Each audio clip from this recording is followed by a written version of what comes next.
programang ito ay rated SPG. Striktong patnubay at gabay ng magulang ang kailangan. Maaaring may masiselang tema, lengguwahe, karahasan, sexual, horror o droga na hindi angkop sa mga bata.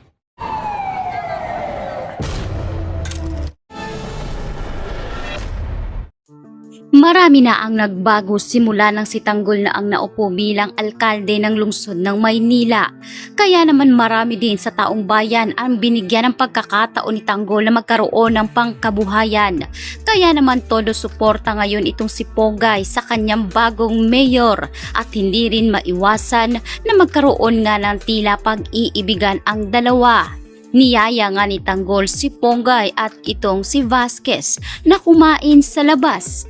Dahil hindi pa nga raw sila nagkakaroon ng pagkakataon na magbanding matapos ang malaking gerang kinasasangkutan ni Tanggol. Dito naman inaasahan ni Vasquez na dadalhin si Pogay ni Tanggol sa napakamagarang restaurant tulad ng ginagawa ng dating manliligaw nitong si Pogay. Subalit tila isang ordinaryong tao lamang si Tanggol. At dinala nga siya nito sa karinderya kung saan pagkabata ay doon nga laging pinupuntahan ni Tanggol at ng kanyang mga kaibigan. Marami ang natuwa sa pagbabalik ni Tanggol. Marami na rin ang nakasanayan sa kanyang pangalan kung tawagin dahil umano sa ordinaryong tao lamang itong si Tanggol. Samantalang habang nagpupugay ang ating alkalde ay hindi nga maiwasan ngayon na tila lugmok at lagapak ang inabot nito nga si Roberto at Miguelito. Kaya nagplano si Roberto ng maayos kung paano niya mapapabagsak itong si Tanggol. At dahil wala na rin silang pagpipilian ay napilitan na si Roberto na bawiin at kunin na ang natatagong yaman at pera ng mga gerero sa loob ng kanilang mansyon na hindi nga ngayon alam ni Miguelito. Ito ang gagamitin ni Roberto para makabuo muli ng sandata at mga tauhan na maging kasama nila sa paglusob sa bilibid na kinalalagyan ngayon nito nga si Rigor. Dahil alam ni Roberto na magagamit nga nito si Rigor Dimagiba dahil malaki ang galit ni Rigor lalo't nakulong ito at nawala ang kanyang pagiging pulis sa galit nga nitong si Rigor kay Tanggol. Kaya dali-dali nga niyang miniting ang kanyang mga nasasakupan.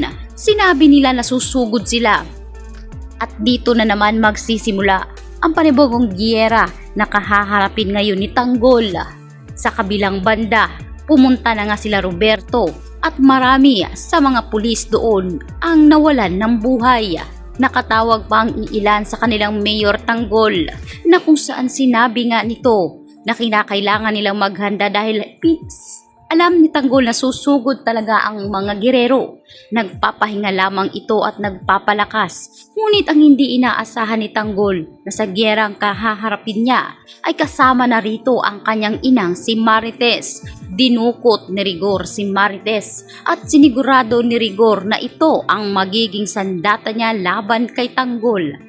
Pinlano nga ni Roberto na dapat si Tanggol lamang ang kukuha kay Marites. At dito nila kukunin ang pagkakataon na pasabugin ang building na pupuntahan ngayon ni Tanggol. Desperado na si Roberto. Ang nais na lamang niya ngayon ay mapatumbas si Tanggol. Wala na siyang ibang kahilingan pa dahil marami sa pamilya niya ang nawala. Lalong-lalo na itong si Jackie na ina nitong si Miguelito at ang babaeng minahal ni Roberto. At pinaglaanan niya ng panahon.